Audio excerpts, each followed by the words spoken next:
Ritual unik Jude Bellingham, Barcelona bakal main di Amerika Serikat diusirkah?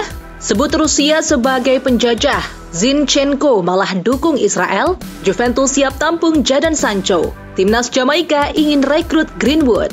Halo Football Lovers, kembali lagi di Starting 11 News. Seperti biasa, kami akan terus menyajikan informasi seputar dunia sepak bola spesial untuk Anda.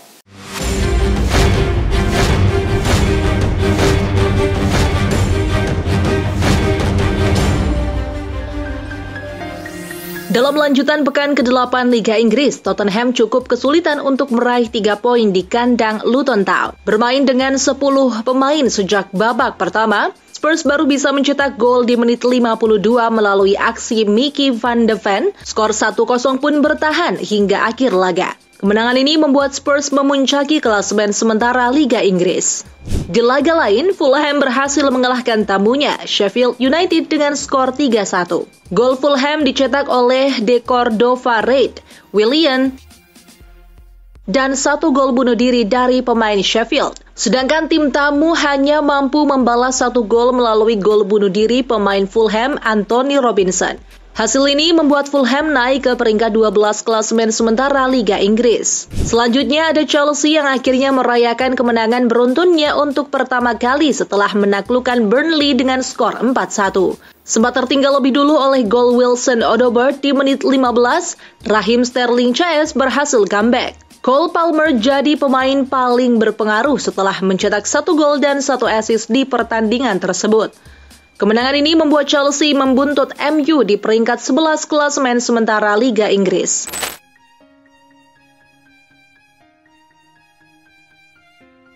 Beralih ke Serie A, Inter Milan harus puas dengan hasil imbang 2-2 saat menjamu Bologna. Inter unggul lebih dulu melalui gol Francesco Acerbi dan Lautaro Martinez. Namun Bologna bisa bangkit dengan menyamakan kedudukan melalui aksi Riccardo Orsolini dan Joshua Zirkzee. Di derby dalam Mall, Juventus berhasil mengamankan 3 poin setelah mengalahkan Torino dengan skor 2-0. Gol Juve dicetak oleh Federico Gatti menit 47 dan Arkadiusz Milik menit 62.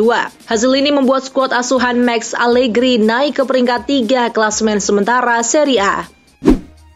Real Madrid tak menemui perlawanan berarti kala menghadapi Osasuna. El Real berhasil menang dengan skor telak 4-0. Jude Bellingham lagi-lagi jadi pemain yang menarik perhatian setelah mencetak brace di laga tersebut. Dilansir Football Espana, pemain berkebangsaan Inggris itu punya ritual khusus yang membantu meningkatkan performanya. Sebelum laga dimulai, Bellingham akan berjalan-jalan dulu di lapangan. Dari situ, ia bisa memproyeksikan posisi bermainnya. Ritual ini sudah dilakukan sejak ia masih di Borussia Dortmund. Kebiasaan inilah yang membuatnya bisa tampil lebih percaya diri.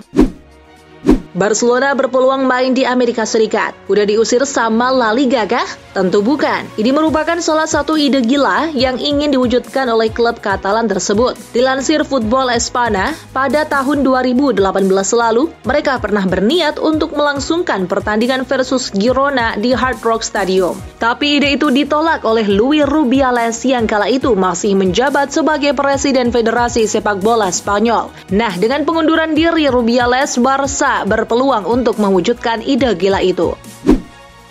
Meski masih lama dibuka, Arsenal disebut sudah mulai menyusun strategi terkait rekrutan anyar di bursa transfer musim dingin 2024. Dilansir Football London, penyerang Wolves Pedro Neto kabarnya jadi target utama Arsenal Januari nanti. Mikel Arteta menggemari gaya bermain sang pemain. Fleksibilitas di lini depan dianggap akan sangat berguna bagi Arsenal untuk memperebutkan gelar musim ini. Kabarnya, Wolves mematok lebih dari 30 juta pound atau 574 miliar rupiah untuk sang pemain. Kabar mengejutkan datang dari Manchester City. Setelah lama tak memiliki bek kiri top, kini mereka dilaporkan tengah berusaha untuk mendatangkan bek kiri Bayern Munchen, Alphonso Davies. Dilansir Football Espana, City siap menyaingi Real Madrid untuk mendapatkan tanda tangan penggawa timnas Kanada itu. Namun City tak akan bergerak musim ini. Klub asal Manchester tersebut justru mempertimbangkan penandatanganan gratis di tahun 2025 mendatang. Setelah mengalami rangkaian hasil buruk, Manchester United akhirnya kembali ke jalur kemenangan. Sempat tertinggal di babak pertama, Scott McTominay jadi pahlawan kesiangan dengan 2 golnya di masa injury time. Kemenangan ini jadi makin penting karena United memerlukan motivasi lebih untuk bangkit. Dilansir Sky Sport, Erik ten Hag pun angkat bicara soal kemenangan dramatis ini. Menurutnya, hasil ini akan menjadi titik balik kebangkitan Manchester United musim ini. Meski jendela transfer masih lama, persaingan sudah terasa di antara Chelsea dan Liverpool. Keduanya dikabarkan tengah berusaha mendatangkan penyerang asal Belgia, Louis Openda. Dilansir The Sun, Liverpool merasa punya hubungan baik dengan RB Leipzig setelah mendatangkan Dominik Szoboszlai awal musim ini. Maka dari itu mereka percaya bisa menggoda Leipzig untuk melepas Openda musim depan. Namun Chelsea tak tinggal diam. Mereka juga dikabarkan berminat untuk mendatangkan sang pemain. Kabarnya Openda dipatok 80 juta pounds atau 1,5 triliun rupiah oleh Leipzig.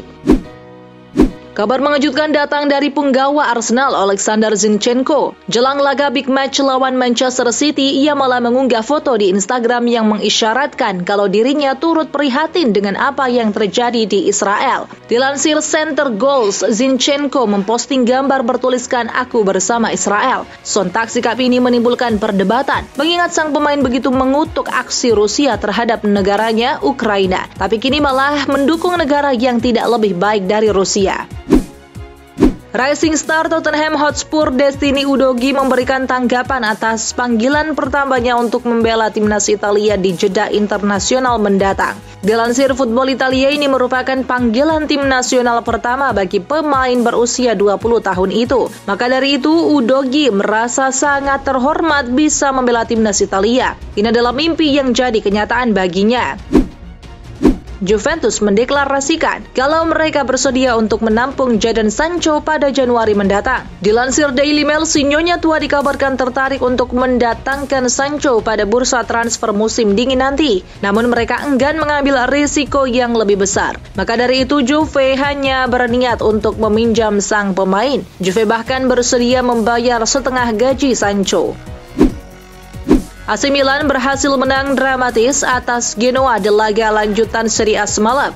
Yang unik, Olivier Giroud mengakhiri laga dengan menjadi penjaga gawang. Kok bisa? Dilansir Goal, karena jatah pergantian Milan sudah habis ketika Mike di kartu merah menit 97. Giroud mengambil peran sebagai kiper dadakan di laga tersebut. Menariknya, Giroud melakukan penyelamatan di menit-menit akhir untuk mengamankan 3 poin bagi timnya. Statistik pada bulan Oktober, Giroud 1 clean sheet sedangkan Onana 0 clean sheet.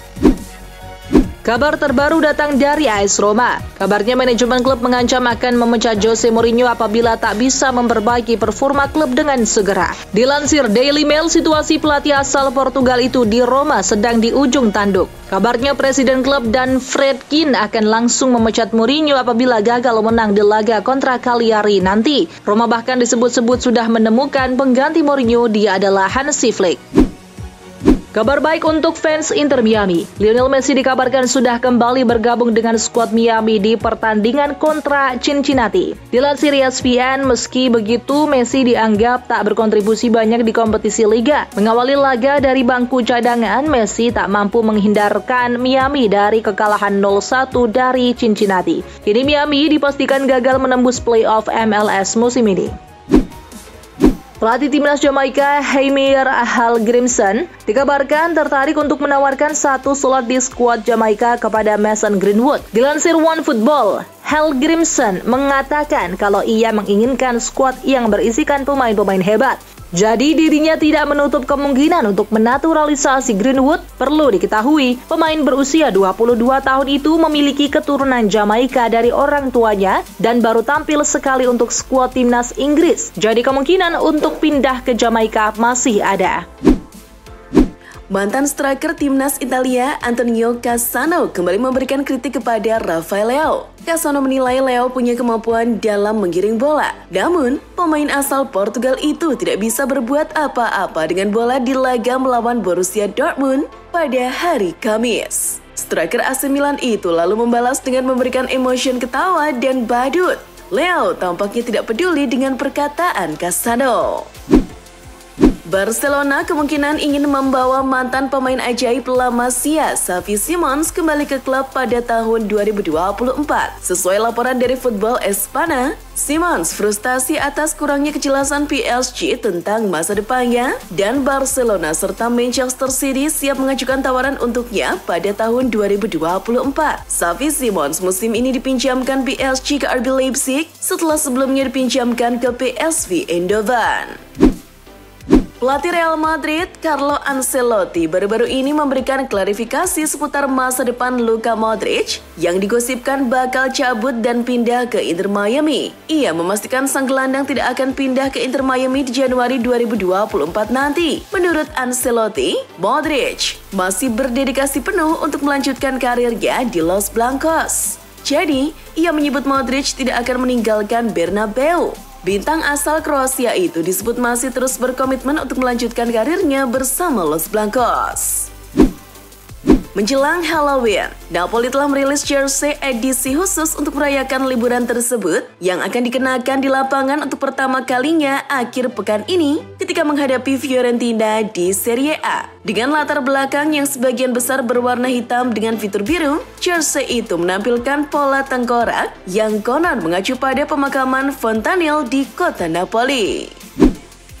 Zlatan Ibrahimovic memiliki kesempatan untuk menjadi penggawa Arsenal di awal karirnya. Dia termasuk di antara sejumlah pemain yang diidentifikasi oleh Arsene Wenger sebagai pemain yang potensial untuk direkrut. Ibra bahkan pernah berpose dengan jersey Arsenal, hanya saja kepindahannya ke London Utara gagal terwujud. Dia kini menjelaskan mengapa kepindahannya tidak membuahkan hasil, tak lain karena sang striker menolak untuk melakukan uji coba untuk The Gunners. Nahkoda Bayern Munchen, Thomas Tuchel, mengkritik jadwal pertandingan timnas Jerman pada FIFA Matchday periode Oktober 2023. Pada bulan ini, Der Panzer akan melakukan perjalanan menuju ke benua Amerika untuk beruji coba melawan Amerika Serikat pada 15 Oktober dan Meksiko pada 18 Oktober. Thomas Tuchel menilai bahwa jadwal pertandingan tersebut akan sangat menyiksa bagi para pemain di Rotten yang dipanggil membela Der Panzer. Bayern Munchen batal mendatangkan kembali Jerome Boateng. Sejak awal pekan kemarin, Bayern mengundang Boateng kembali berlatih bersama skuad di Rotterdam. Ia diproyeksikan akan bergabung dengan Bayern dengan status sebagai free agent. Thomas Tuchel dikabarkan puas dengan kondisi sang bek. Namun, Bayern Munchen memutuskan untuk tidak merekrut kembali Boateng. Ini disebabkan para fans Bayern tidak menghendaki sang bek kembali ke klub mereka karena Boateng terkena kasus KDRT. Striker Aston Villa, Ollie Watkins, telah menandatangani kontrak baru berdurasi 5 tahun di klub. Artinya, Watkins bakal bermain hingga 2028. Pemain berusia 27 tahun itu, yang dipanggil kembali ke skuad Inggris pada hari Kamis, bergabung dengan Villa dari Brentford pada tahun 2020. 15 gol Watkins musim lalu membantu Villa meraih tempat di Eropa, dan dia telah mencetak 2 digit dalam 3 musimnya di Midlands. Didepak dari PSG, Marco Verratti sebut Luis Enrique adalah pelatih yang kejam. Sebagaimana dilansir dari Football Espana, pelatih asal Spanyol itu mengatakan secara terang-terangan bahwa dirinya membenci Verratti. Tak tanggung-tanggung. Ucapan itu dilontarkan langsung di hadapan sang pemain. Menurut media Spanyol EU, Enrique bukannya tidak menyukai gaya bermain Verratti. Dilaporkan bahwa ex-pelatih Barcelona dan timnas Spanyol itu tidak suka dengan gaya hidup sang gelandang Italia. Manajer Tottenham Hotspur, Cenk Postecoglou, mengakui gol pemain Liverpool Luis Diaz ke gawang klubnya harusnya sah. Namun, ia menilai kesalahan wasit ini hal yang manusiawi. Lelaki asal Australia merasa beruntung timnya mendapatkan keuntungan dari kesalahan wasit ini. Soal VAR, Postecoglou juga ditanyai apakah dia akan menghilangkan VAR dengan berkata, "Saya akan melakukannya dalam bentuknya saat ini. Saya hanya berpikir teknologi itu belum siap untuk permainan kita." Itulah informasi seputar dunia sepak bola spesial dari Starting 11 News. Jangan lupa untuk like, share, dan subscribe. See ya!